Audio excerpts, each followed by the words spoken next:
모습 이대로 사랑하시네.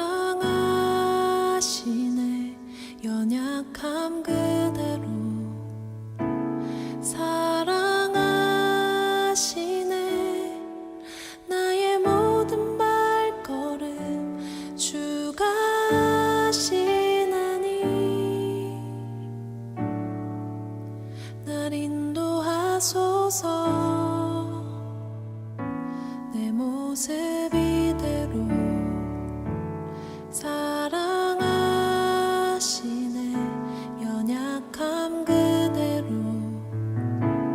사랑하시네.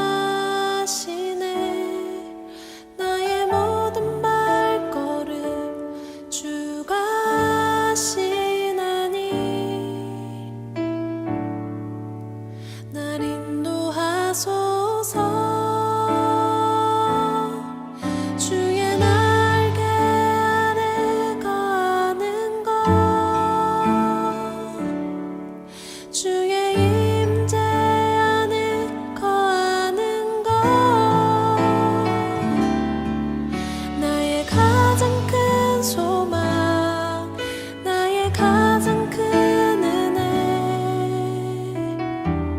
주와 함께 동행하느니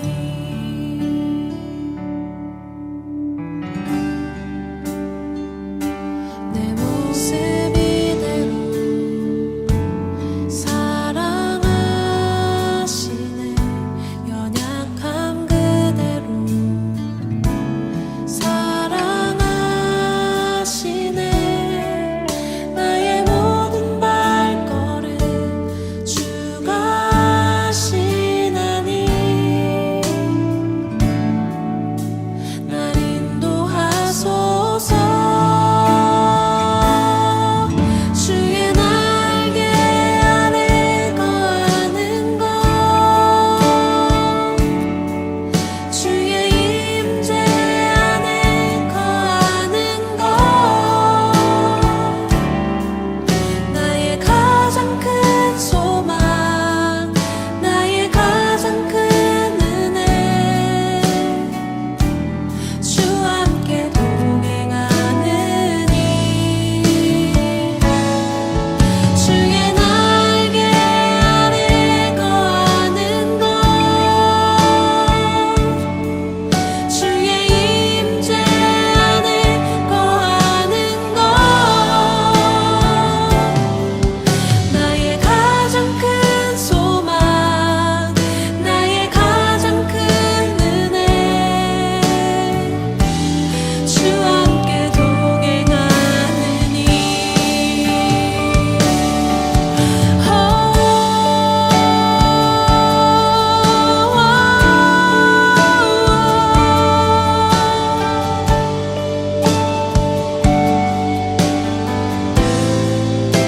나를 덮으소서.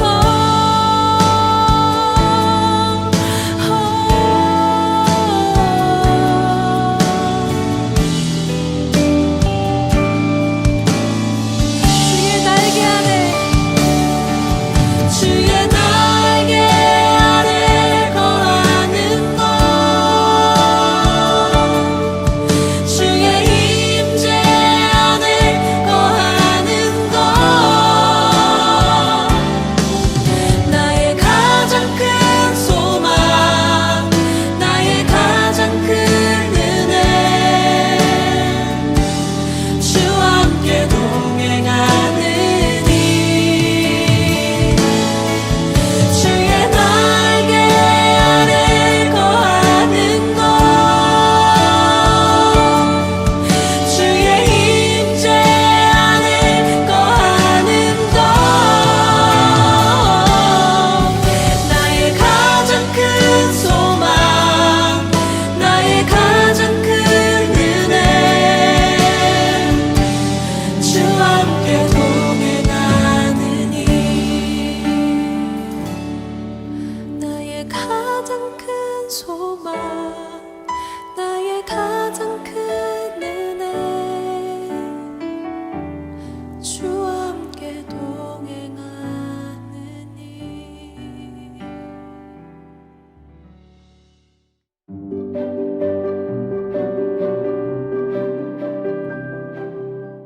하나님의 말씀을 먼저 함께 교독하겠습니다.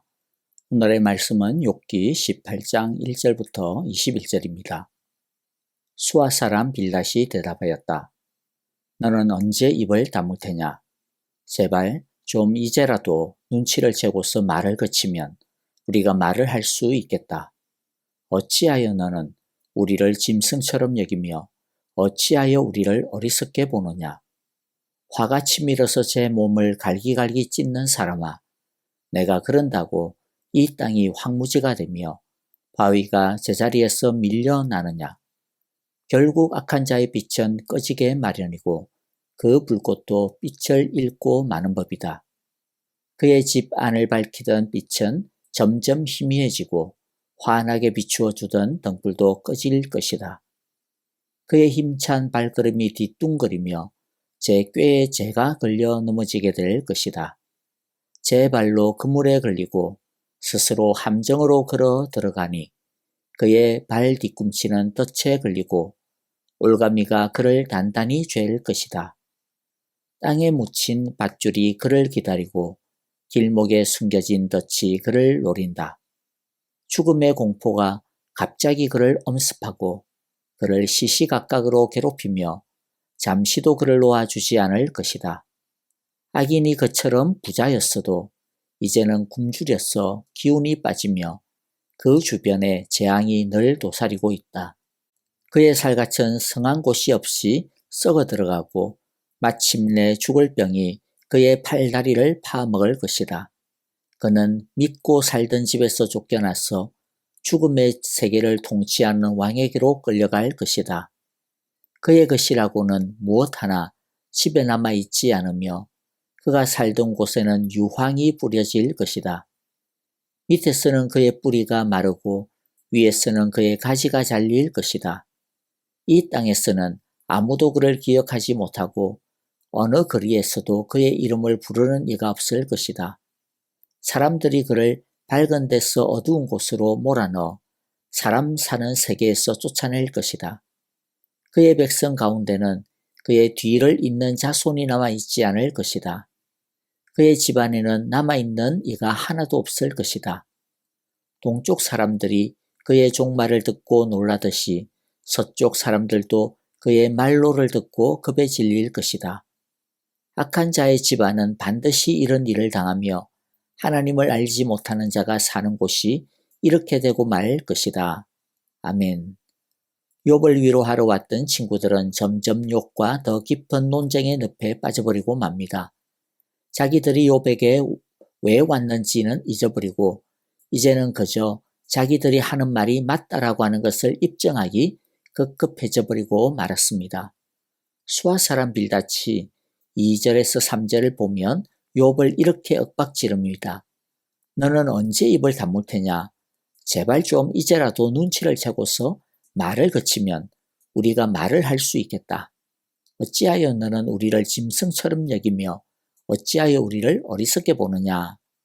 이것은 왜 그렇게 사람이 고집불통이냐는 것입니다.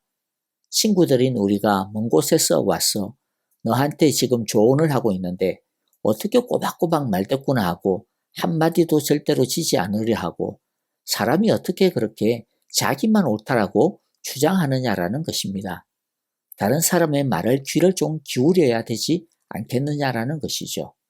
그런데 사실 빌닷을 비롯해서 욥의 세 친구들도 욥의 말을 기울여 주지 아니하고 욥의 말을 막아버리는 것은 매 한 가지입니다.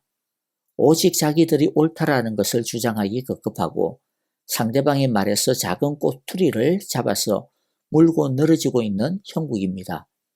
그들은 욥을 위로하러 왔다고 하면서 욥이 하는 말에 조금도 마음을 열고 진지하게 받아들이려 하고 있지 않습니다.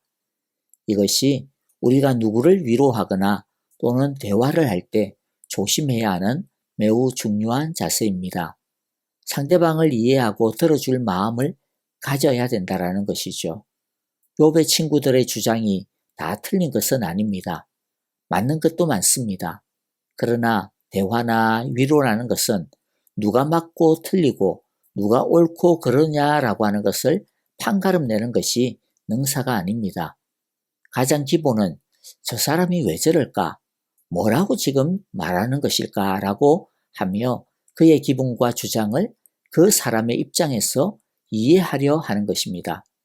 이들이 욥의 말에 좀 더 열린 자세로 다가갔다면 자신들의 주장에 어떤 허점이 있는지 충분히 알아챌 수 있었을 것입니다. 그런데 마음이 꽉 닫혀버리니까 어떤 일이 벌어집니까? 욥을 이해하려 하기보다는 그저 욥의 감정과 말을 판단하기 급급하게 되었고 죽으라고 자신들의 논리가 옳다라는 것을 주장하기만 바쁘게 되었고 욥을 이겨야 한다라고 하는 덫에 걸려버리고 만 것입니다. 그러다 보니 위로하러 온 목적은 까맣게 잊어버리고 이제 그저 날선말로 재판장 노릇을 하고 있게 된 것입니다. 이제 친구들과 욥은 조금도 물러설 수 없게 되어버리고 말았습니다. 네가 옳냐 내가 옳냐 라고 하는 전쟁으로 확산이 되고 있습니다. 그러다 보니 심한 말도 서로 오고 가게 됩니다. 좀 선을 넘나드는 모욕적인 표현들도 아슬아슬하게 주고받게 됩니다. 4절에서 빌닷은 욥을 이렇게 비아냥거립니다. 화가 치밀어서 제 몸을 갈기갈기 찢는 사람아, 내가 그런다고 이 땅이 황무지가 되며 바위가 제자리에서 밀려나느냐. 제 몸을 갈기갈기 찢는다라고 하는 것은 욥이 독한 피부병으로 인하여서 기와 조각으로 자신의 몸을 벅벅 긁고 있는 모습을 비꼬아하는 말입니다. 욥이 화가 치밀어서 하나님께 하소연했던 것도 아니고 자신의 처지를 화를 낸 것도 아닌데 욥은 그저 하나님께 울부짖었던 것인데 빌닷은 욥이 하나님께 꼬치꼬치 질문하고 따지고 있다, 화를 내고 있다라고 잘못 말하고 있습니다. 사실 이런 모습은 우리들의 관계에서도 드물지 않게 보는 광경일 것입니다. 왜 이렇게 되어버렸습니까? 내가 옳아 라고 하는 자기 주장, 자기의 때문입니다. 너는 내 말을 들어야 해 라고 하는 자기의 때문입니다. 빌닷은 욥이 악한 자라고 단호하게 정죄합니다. 그리고 악한 자가 처할 운명을 논리정연하게 말합니다. 악인에 대한 그의 논쟁은 틀린 게 없습니다. 하지만 결정적으로 틀린 것이 있습니다. 그게 뭡니까?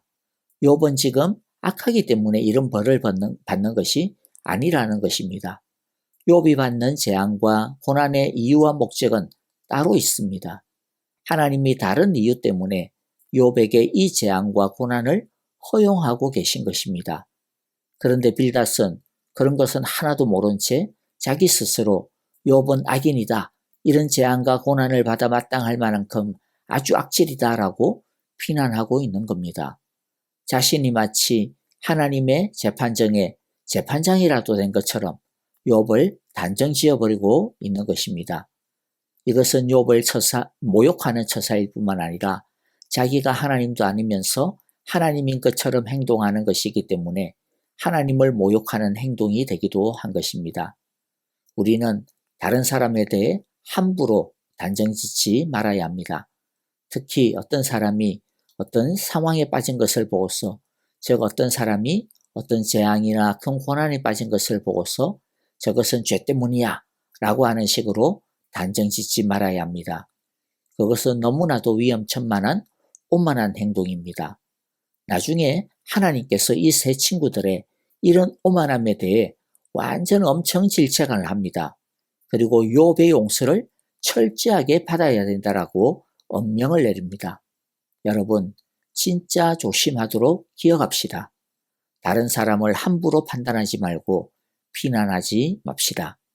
마지막으로, 그럼에도 빌닷이 악인의 무익함에 대해 말한 것은 새겨 들을 만한 가치가 있습니다. 네 가지로 정리할 수 있는데요. 하나하나씩 살펴보면서 악인의 길에 서지 않고 의인의 길로 행하는 결단을 하도록 합시다. 첫째, 5절과 6절을 보면 악인의 빛은 꺼지게 된다라고 합니다. 빛은 번영과 생명의 상징입니다. 악인이 아무리 잘 나가는 것 같아도 결국 하나님은 심판하신다라는 것입니다. 그러므로 악인의 번영과 빛을 부러워할 필요가 없고 또 따라서는 절대로 안 될 것입니다. 둘째, 7절부터 10절에 보니까 악인은 자기 꾀에 지 스스로 걸려 넘어진다라고 말합니다. 악인은 다른 사람을 잡기 위해 함정을 파놓고 덫을 놓지만은 그 함정과 덫에 자신이 걸리고 맙니다. 셋째, 11절부터 13절에 보니까 악인은 공포와 재앙과 죽을 병을 경험할 것이라고 합니다. 악인은 결코 평안한 삶을 살지 못합니다. 왜냐하면 하나님이 다 세고 계시기 때문입니다. 그러므로 악인은 하나님의 심판을 결코 피할 수 없습니다. 넷째, 14절부터 20절을 보니 악인의 삶은 기억조차 되지 않는다고 합니다. 어떤 사람에 대한 기억이 사라진다라고 하는 것은 그 사람의 존재가 사라진다라고 하는 것을 의미합니다. 그런데 차라리 기억되지 않는 게 다행입니다. 오히려 하나님은 악인의 이름을 역사 내내 조롱과 손가락질을 당하게 만들어 버릴 것입니다. 이제 말씀을 정리하겠습니다. 다른 사람의 마음과 말을 열린 마음으로 들어줄 때 우리는 진실된 대화와 위로를 시작할 수 있게 됩니다. 내가 옳아, 내 말을 들어야 해 라고 하는 자기 주장과 자기 의의는 우리 스스로를 하나님과 같은 재판장 노릇하게 하는 무서운 독약임을 기억합시다. 우리는 다른 사람의 재앙과 고난을 보고 함부로 그 사람을 악인이라고 판단하지 말아야 합니다. 악인인지 선인인지를 판단하시는 분은 오직 하나님 한 분이십니다. 우리는 우리 스스로 먼저 악한 길을 떠나 의인의 길을 행해야 합니다. 우리는 그렇게 하면 됩니다. 악한 자의 형통을 부러워하거나 그들의 형통을 보고 걸려 넘어지면 안 될 것입니다. 하나님은 하나님께 뿌리를 내리는 자와 악의 뿌리를 내리는 자의 결과를 분명하게 말씀해주고 있습니다. 시편 1편 3절부터 6절을 읽고 마무리합니다. 그는 시냇가에 심은 나무가 철을 따라 열매를 맺으며 그 잎이 시들지 아니함 같으니 하는 일마다 잘 될 것이다. 그러나 악인은 그렇지 않으니 한낮 바람에 흩날리는 죽정이와 같다. 그러므로 악인은 심판받을 때에 몸을 가누지 못하며 죄인은 의인의 모임에 참여하지 못한다. 그렇다 의인의 길은 주님께서 인정하시지만 악인의 길은 망할 것이다. 아멘. 우리 모두 성령님과 함께 의인의 길로 행하는 복된 인생의 길이 되시기를 간절히 기도하고 축복합니다. 아멘. 이제 찬양을 드리시고 또 기도하겠습니다.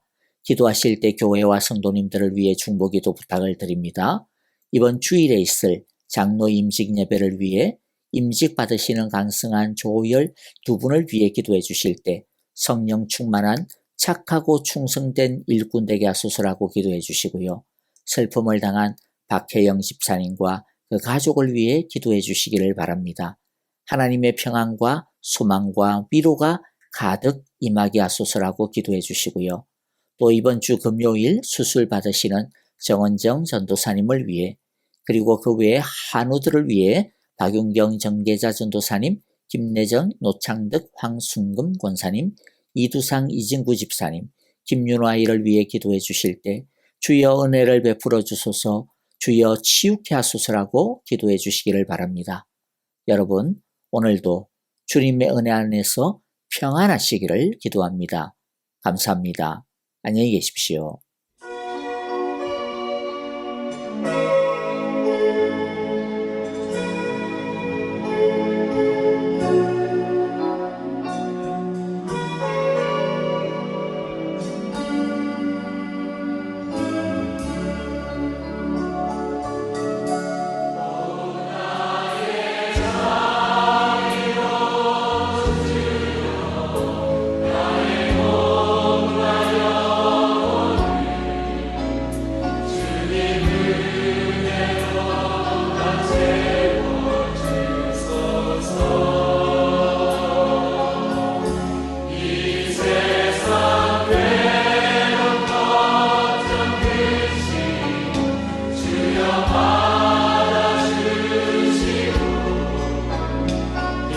새